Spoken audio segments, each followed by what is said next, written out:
Whatever your big, wild, crazy dreams are for this year, I promise you they are achievable and you can move them forward rapidly. That is not marketing speak. That is not magical thinking. If you learn to live this methodology, if you are willing to do the deeper healing and growth work, the subconscious reprogramming, you change how you engage with life. And when you change how you engage with life, life responds to you differently. That is just how it works.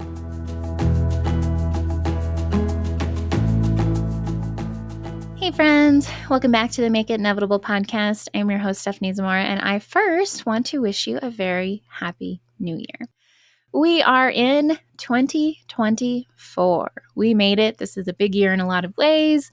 And I hope those of you that celebrated the holidays, those of you that took time off, enjoyed your time, enjoyed the end of your year, enjoyed time with family, or if that whatever traditions are right for you. And if you didn't, then I hope that you've just had a great week since I last chatted with you. In this conversation, I want to talk about the New Year's. So a lot of people, a lot of marketing will go with this whole idea of new year, new me. And I used to fall prey to this idea that the first day of the month, the next Monday, my birthday, the new calendar year would be this magical turning point where suddenly everything will be different. I will be different. And not only will I be different, but I will be perfect in that. I will always get exactly the amount of water that I need. I will wake up at 5 a.m. and I will do all 70 things on my morning routine list every day. I will start training for the half marathon. I will get the new job and launch my business. I'll start writing my book. We go a little crazy. And that can be because of the excitement and the energy of a fresh start, a fresh beginning. And there are times that using that as a leverage point can work wonders for us, absolute wonders for us. There are many times that we can say, on Monday, I will start this. On the 1st of next month, I will do this. At the start of the calendar year, it's going to be different in this way. And some times and some people and personality types this works amazingly for, and we celebrate that. That's wonderful. Yay. For many of us, we get a little overzealous and we set ourselves up for failure. New year, new me. And we make grand plans. At least I did. Maybe some of you resonate with this. Maybe some of you have your own version. I loved to create the grandest plans about what would be different on my birthday, on the new year, at the start of the month, whatever it was. And in particular, my journey online, specifically my very first blog back in 2006, was based around the countdown to my next birthday. So I started around my birthday, and I made this huge list that everything that would be different by my next birthday, because I really believed if I could change all of those external things, then I would be happier and healthier. I would be more fulfilled. I would be everything that I thought I wanted to be, whatever. I thought if I can do all these things perfectly by my next birthday, I'll be perfect. I'll be happy. I'll be fulfilled. I'll be all these things, which weren't going to happen until I did the inner work. But I am guilty, and I am a personality type that has very much done the whole grand plan, new year, new me, and then a handful of days or weeks in, I have bombed epically, or we missed that one thing. We're perfect for a few days, and then we miss one thing, and we spiral out of control because we knew it. We knew we could never change. So the idea of New Year's resolutions, for some, are helpful and supportive, and for many are not. Because this idea of resolving to suddenly be different without doing the inner work, without being intentional, without understanding how change really occurs, it sets us up for failure. And when we fail, then we tell stories about ourselves. We reinforce the trauma, the core wounds, the limiting beliefs about ourselves, the judgments we have, the interpretations, all the nasty things that have ever been said to us. And we spiral and we go backwards. And then we wait until the next calendar new year or the next milestone of the year to try again and do it again. We'll also often invest in things that are speaking directly to those pain points. There's a lot of New Year's marketing that goes on, and that's not necessarily bad. There are many beautiful and supportive tools out there, programs, challenges, whatever it might be, offerings that really do support people with this time of year, people who are really looking to make certain changes. And so if those are aligned with you, awesome. This is not judgment. This is not saying that you should never sign up for anything that's New Year's marketing, but we have to be wary of that. We have to be wary of the fact that there is this pattern that many of us fall into of resolving to be different, either slightly or massively, failing fairly quickly at some point within January. And then we're getting hit with all this marketing to sign up for the thing that will actually help us stick to it. We might invest in something that isn't actually supportive because it's focused on the external goals and not the internal healing. Or we use all that marketing as of reinforcement that we suck. We're not good enough. We can't do it on our own. We're never going to change. Whatever things we tell ourselves. When it comes to this idea of new year, new me, I want us to focus differently. And this is, if you're watching this at any point in the year, this is relevant to creating massive transformation and change in your life quickly and in a lasting way. So instead of new year, new me, instead of New Year's resolutions, we want to look at new year, new embodied way of being, and new experiences all around. So new year, you can change that out to new month, new goal, new Monday, wherever you're at, this fits. But the embodied way of being is the work that we want to focus on. If this next year, if this next month, if this next season, you want to have new experiences, different experiences, new and different, better outcomes around whatever your goals might be, whatever areas of your life and work that you want to shift.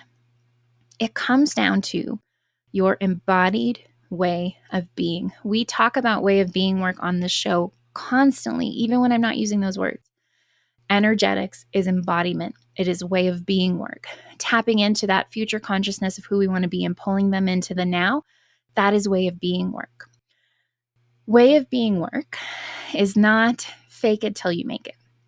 Fake it till you make it has its place, but more often than not, when we're faking it, trying to make it, we're not really shifting anything internally. We're pretending to be in a certain state that we might not actually be able to hold. We're trying to move and be like somebody without really being tapped into the energy and the frequency and the consciousness of that.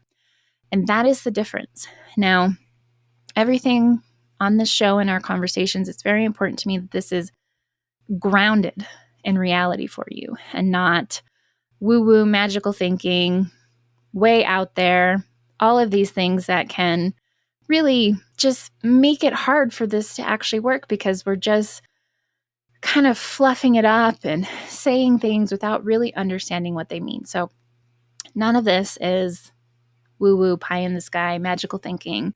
I want to ground this in reality for us. Way of being work is shifting how we hold ourselves, the energy and the frequency from which we come from. So if my New Year's resolution or goal, my new year, new me goal is to become a public speaker, to launch a business, to buy land and own a homestead, to meet my partner for life, to insert whatever your goal might be.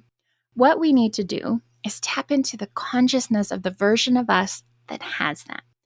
It's not just about painting a picture of how they are, how they dress, how they look, how they move, what they do, who they're surrounded by. These are all useful tools that we can use to come up with this way of being, but we want to go deeper.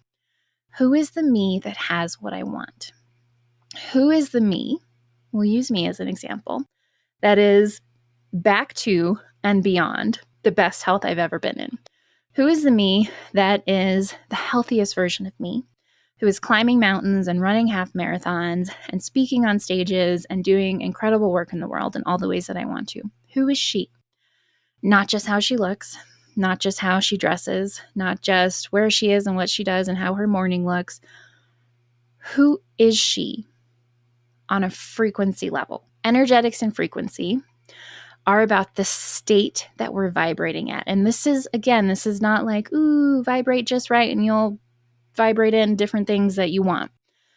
This is energy is everything and everything is energy. We are energy-based beings. Everything in this universe, everything in this world vibrates at a certain frequency.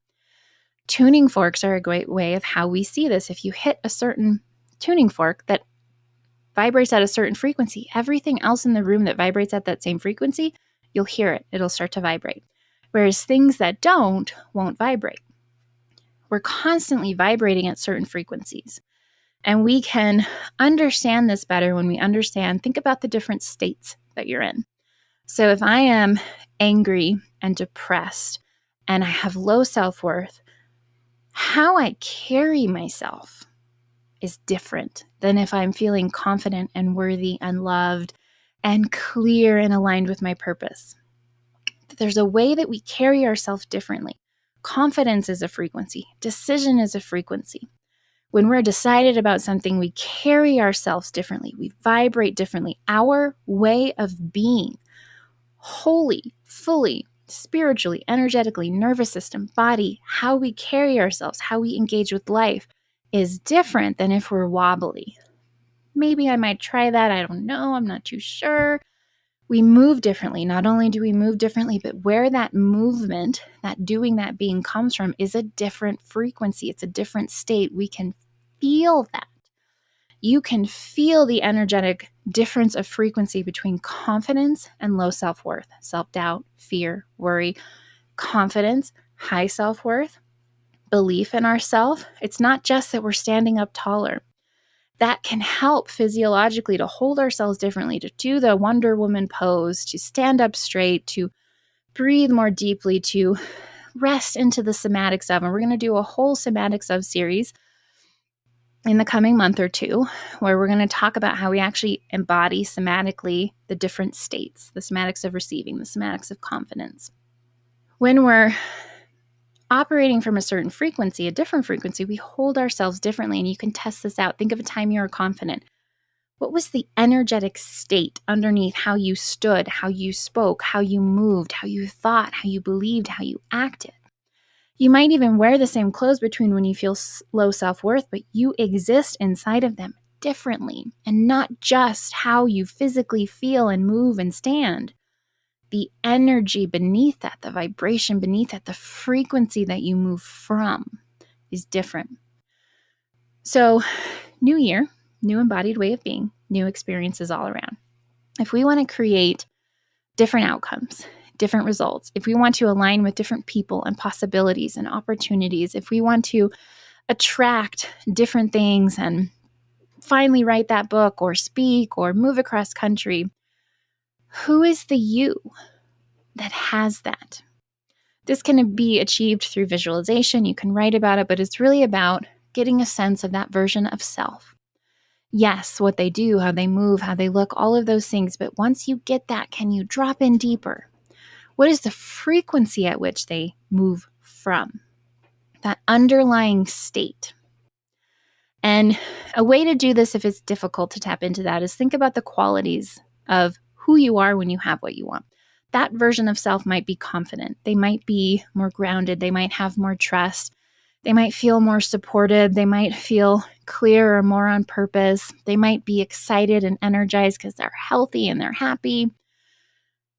And based on those qualities, can you think of times that you felt that or something similar? How did that feel in your body? And can you bring all of those things together and bring them into your state now? The way that we collapse time, the way that we become a clearing for, an opening for, a pathway for what we want to move towards us as we move towards it, is through our way of being.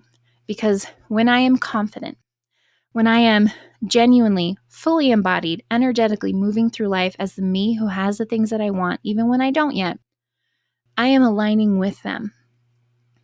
We are engaging with life and the universe and the world around us differently, and therefore it responds differently to us. This is not magical thinking.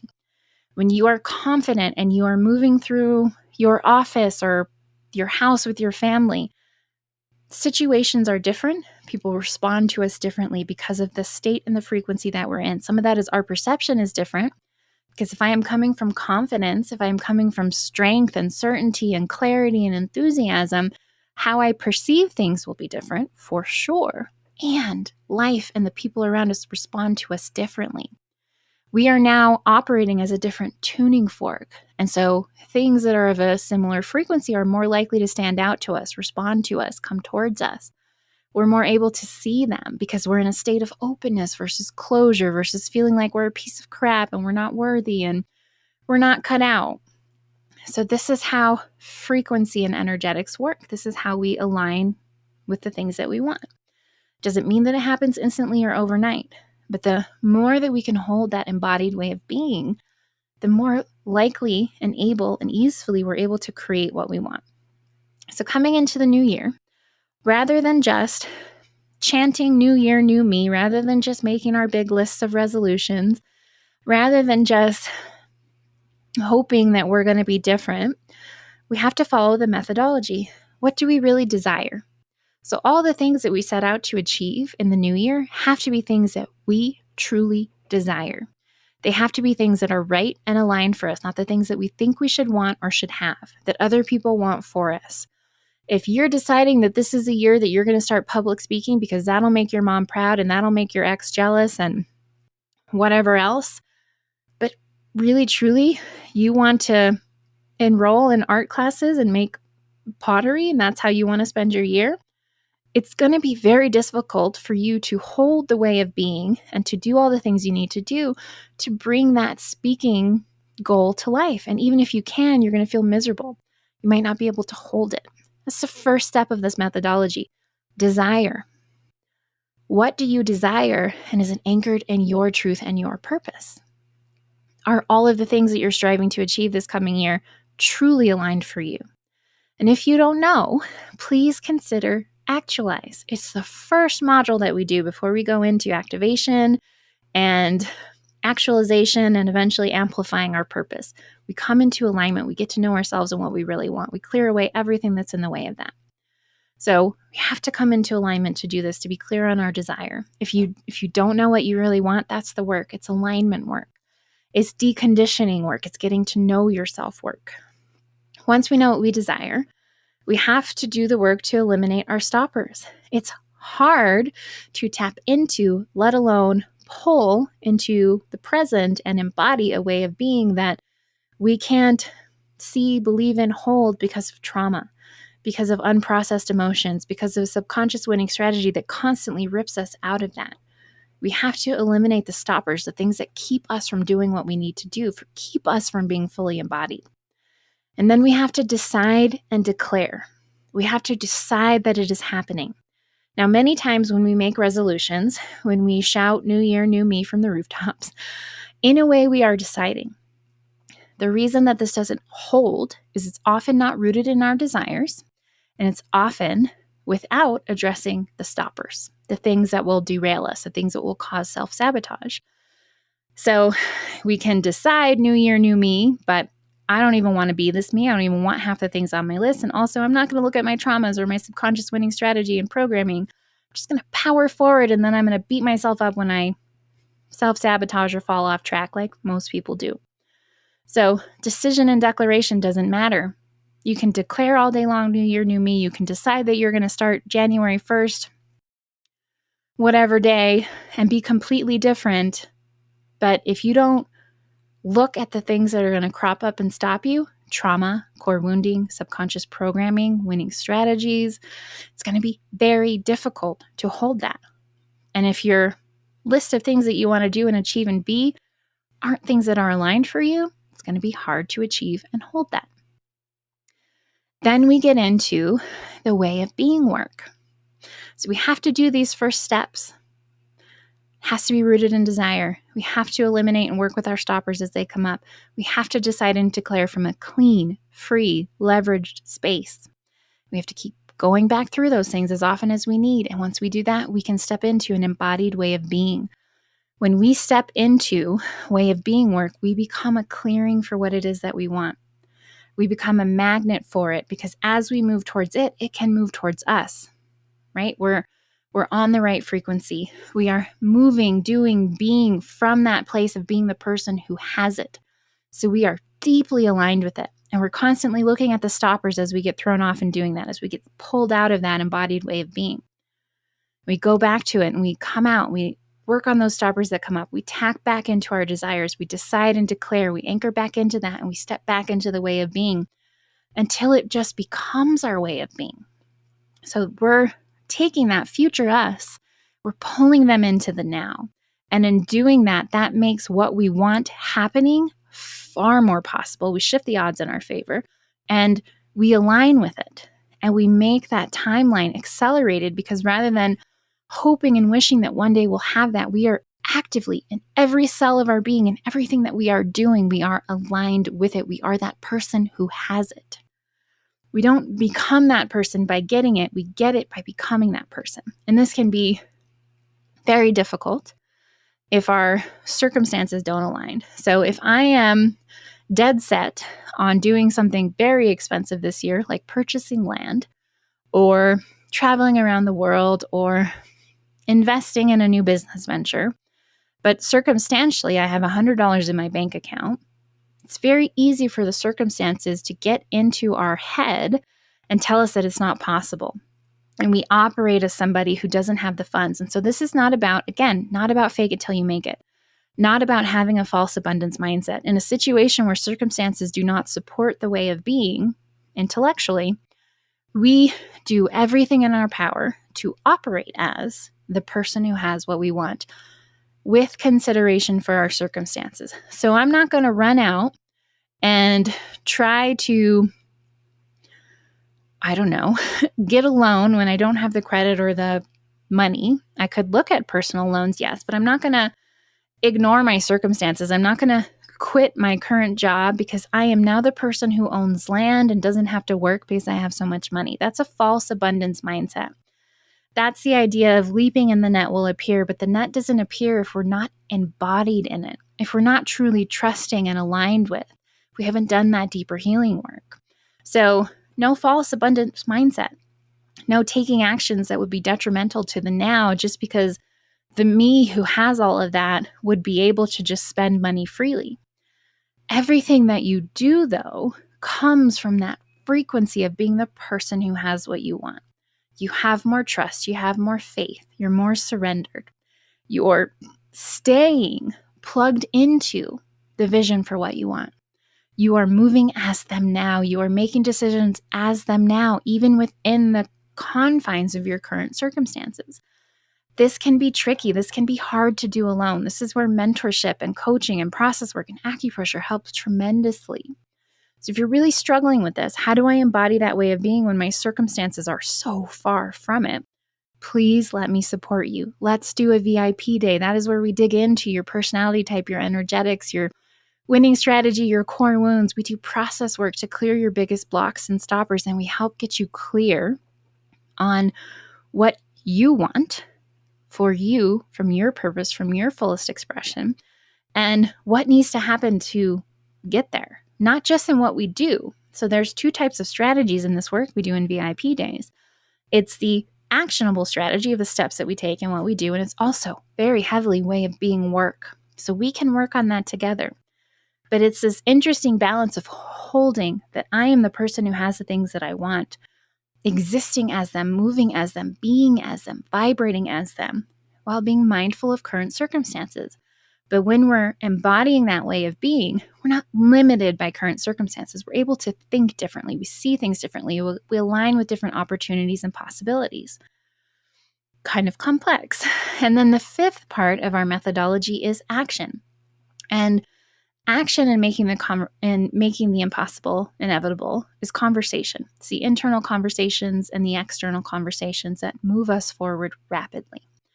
So all of this methodology I have studied, I have put into practice. We are seeing it modeled more and more with more of our expanded interviews, more of our examples of people in process and who have made the impossible happen, as well as just continuing to touch on this throughout the show. You're seeing the methodology and how it works. It's a process. Making the impossible happen, not magical thinking, not for the lucky few. It is a process that you live fully. It is a process that you live fully, and that requires full embodied way of being. Whatever your big, wild, crazy dreams are for this year, I promise you they are achievable and you can move them forward rapidly. That is not marketing speak. That is not magical thinking. If you learn to live this methodology, if you are willing to do the deeper healing and growth work, the subconscious reprogramming, you change how you engage with life. And when you change how you engage with life, life responds to you differently. That is just how it works. And you have nothing to lose by practicing this. Every step of the methodology, nothing to lose. I will link to the first or second episode that we did that lays out the methodology in more detail.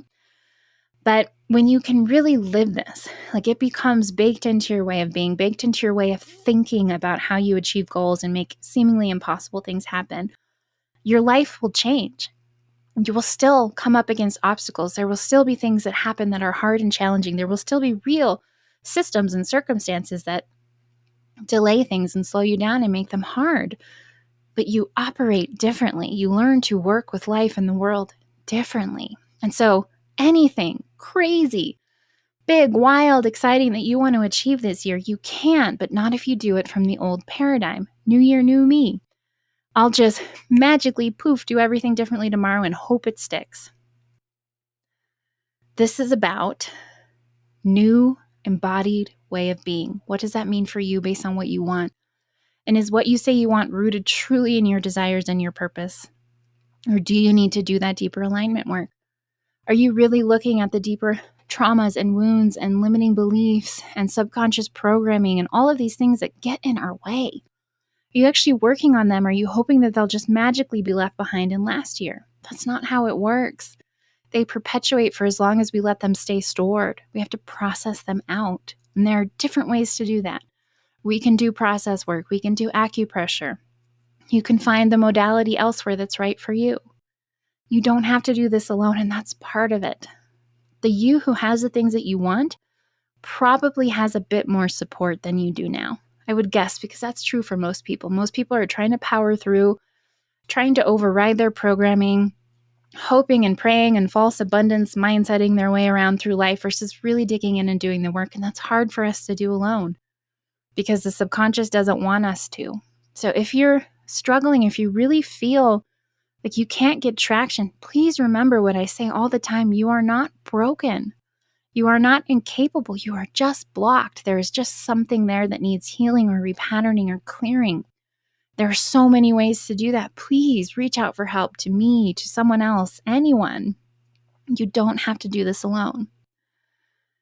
And with the new year, with this episode, I would love to know, what is it that you deeply desire? And what is the embodied way of being that you need to step into in order to make that a reality as quickly as possible? And where are you stuck? What do you need to work on? Is it that you're really not clear what you want because you've been living for other people for so long? Awesome. That's something to start with, to work on. Is it that you keep self-sabotaging no matter what you do? Awesome. What's there on a deeper level that you can work with and be free of? Please see every misstep, every failure, every moment of self-sabotage, every moment of stepping out of the embodied way of being, of going backwards on what you say you want, as a beautiful gift. It is frustrating and disappointing and it hurts and it sucks. Yes. And it's a gift if you're willing to see it that way. It's a gift because you can go, okay, I see you. I keep doing this. I keep telling myself that story. I keep getting tripped up here. I keep freaking out and running away. I keep self-sabotaging. What's there? What can I work on? What can I heal? Where can I get support? Do I even really want this thing? Is that it? All of these are gifts. So please, as we enter the new year, as we all go charging towards our new big exciting goals for 2024, rather than beat yourself up, stay open, eagerly awaiting any misstep, any ways that you fail, slip up, go backwards, self-sabotage. If you really want this year to be different, if you really want to be a new and different you, a more aligned and purposeful you, You have to welcome all those things that get in the way of it versus letting them spiral you out in stories and interpretations, activating your subconscious winning strategy and putting you back into old ways of being that push what you really want further and further away.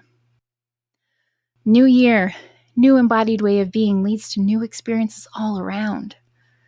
And to do that, I really need you to welcome every way in which you feel like you're not doing that.